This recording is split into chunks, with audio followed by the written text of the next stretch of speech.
Have you ever wondered if your gut health could be hiding a silent threat? In a country where fast food, high stress, and sedentary lifestyles dominate, it's no surprise that our digestive systems are under siege. Over the years, these factors chip away at the good bacteria in our intestines, slowly weakening one of our body's most crucial defenses. What many people don't realize is that this imbalance could be opening the door to one of the most dangerous yet preventable diseases out there: colorectal cancer. This isn't just a condition for the elderly. It's showing up earlier and more aggressively than ever before. Colorectal cancer, often called colon cancer, has become one of the top 5 most diagnosed cancers in the United States. It affects men and women across every racial and ethnic background.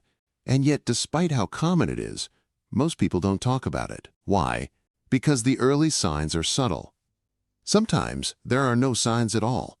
It quietly grows, starting as a small polyp in the large intestine, slowly developing over time until it becomes a serious threat. But here's the thing: if caught early, it's one of the most treatable forms of cancer.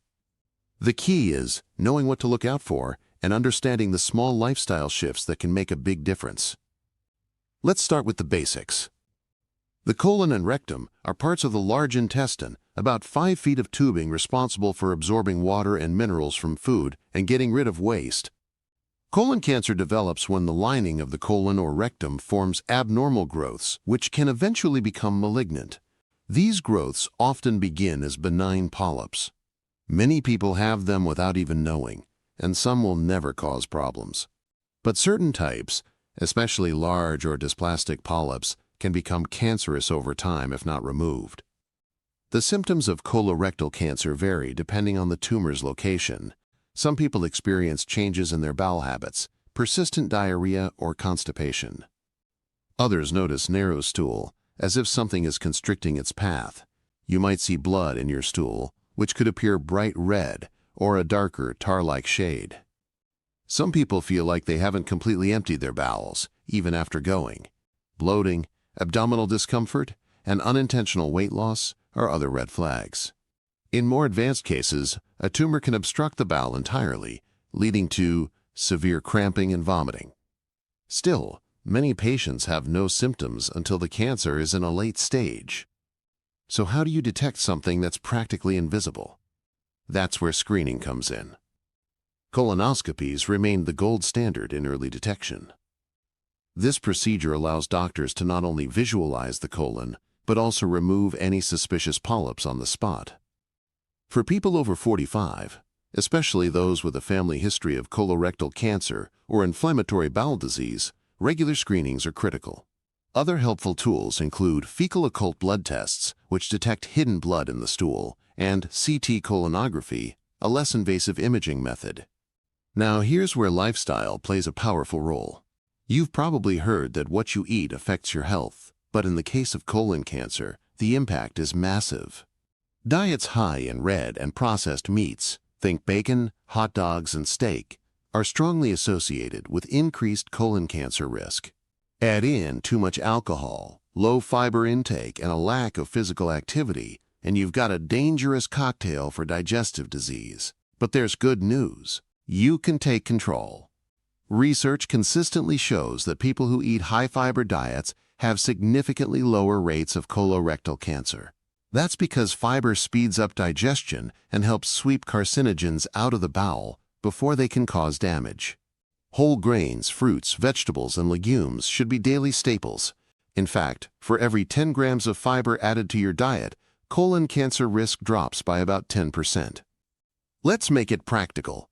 Swapping white bread for whole wheat, adding beans to your soups or salads, and choosing oatmeal over sugary cereals are easy ways to start. Aim for at least 25 to 35 grams of fiber a day. It's not as hard as it sounds. An apple has about 4 grams, half a cup of black beans gives you 7, and a cup of cooked broccoli adds 5 more.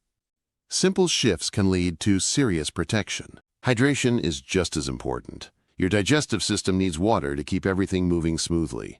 Without enough, fiber can actually backfire and cause constipation. So drink up 8 glasses a day, minimum. And consider your calcium intake too. Calcium helps regulate cell growth in the colon, and studies suggest that getting enough through foods like yogurt, cheese, and leafy greens may help reduce cancer risk.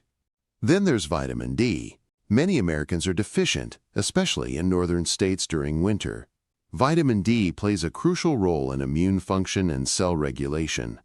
While sunlight is your best source, supplementation might be necessary depending on your levels, but always talk to your doctor before starting anything new.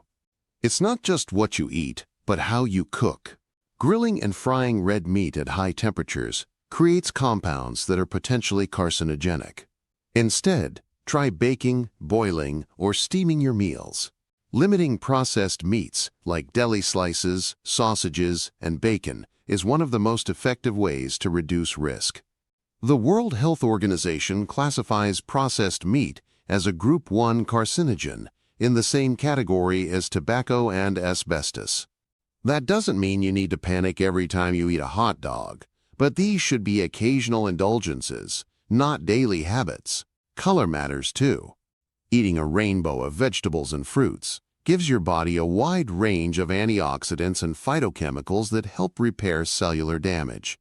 Cruciferous vegetables like broccoli, Brussels sprouts, and cauliflower contain sulforaphane, a powerful compound that helps detoxify the digestive tract. Garlic and onions have natural compounds that may also reduce the growth of cancer cells. Don't forget the importance of physical activity. Even just 30 minutes of brisk walking 5 days a week can cut colon cancer risk by nearly 25%.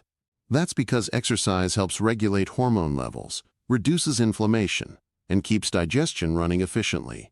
Smoking and heavy alcohol use are major red flags. If you smoke, quit. If you drink, limit it to 1 drink per day for women and 2 for men, max. The less, the better. And if you're overweight or obese, even modest weight loss can significantly lower your risk. This might feel like a lot to take in, but you don't have to overhaul your life overnight. Start with one thing. Add a serving of vegetables to your lunch. Go for a walk after dinner. Choose water over soda.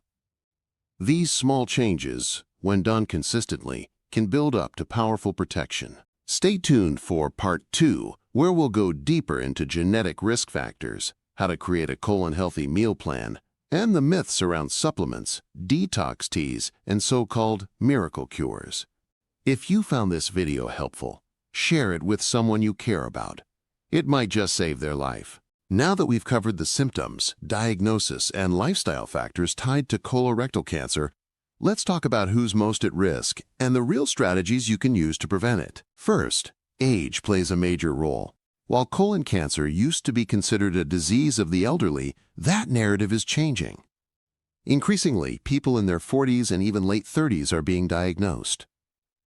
In fact, some of the most aggressive cases are showing up in younger adults who appear otherwise healthy. Why? Genetics, diet, inactivity, and an over-reliance on processed food all play a part. Family history is a huge piece of the puzzle.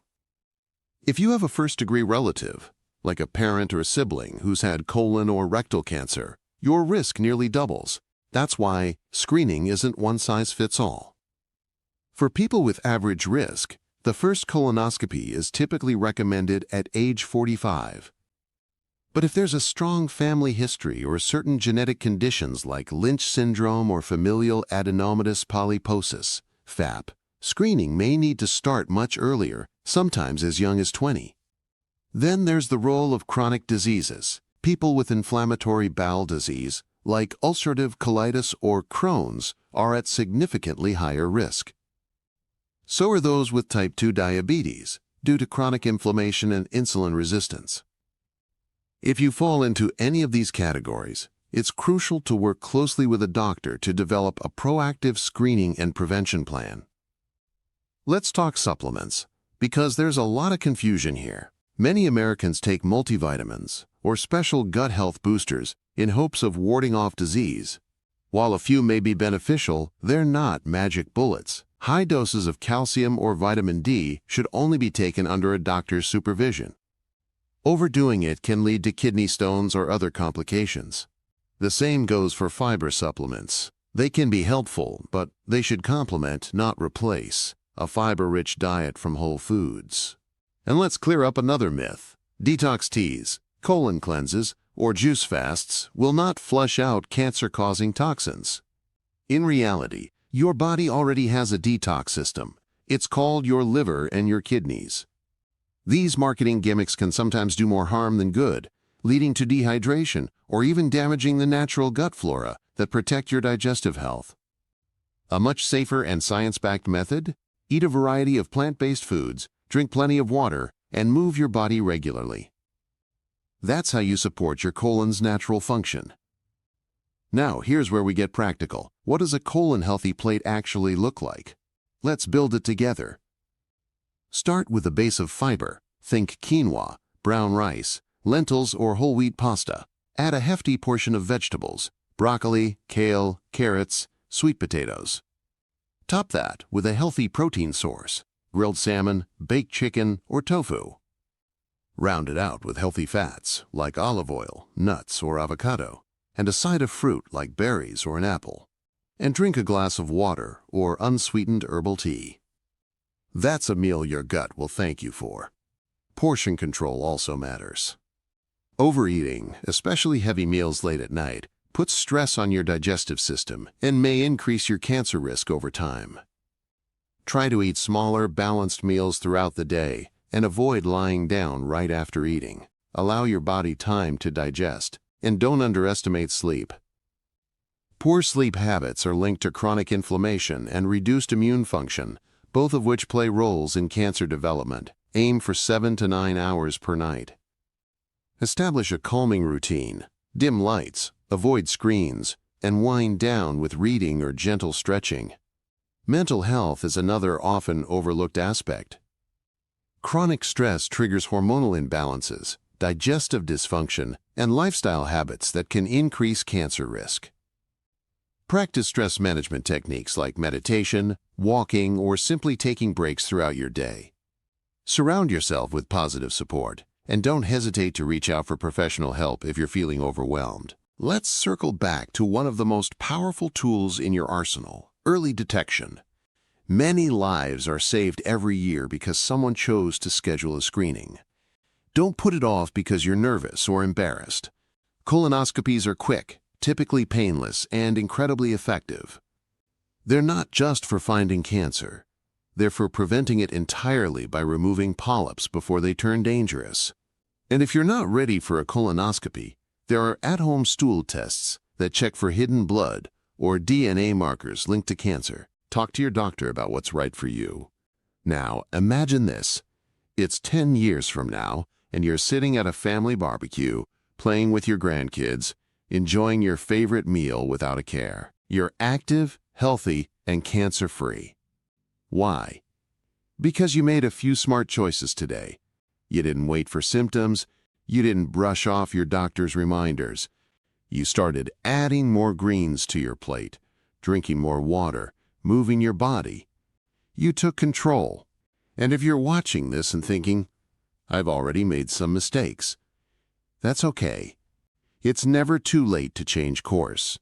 Every step you take, from swapping white bread for whole wheat to saying no to that second glass of wine, adds up. Your body is remarkably resilient, and every healthy decision gives it a fighting chance. So here's your challenge. Pick one thing from today's video and commit to it for 1 week. Maybe it's drinking more water. Maybe it's scheduling that colonoscopy. Maybe it's walking 30 minutes a day. Whatever it is, do it with intention, and do it for your future self. If this video opened your eyes or helped you in any way, hit the like button and share it with someone who needs to hear this. And if you've ever faced a scare or survived colon cancer, drop a comment below. We'd love to hear your story. You never know who you might inspire. Thank you for watching and taking your health seriously. Remember, the choices you make today shape the life you live tomorrow. Until next time, stay healthy, stay informed, and stay strong.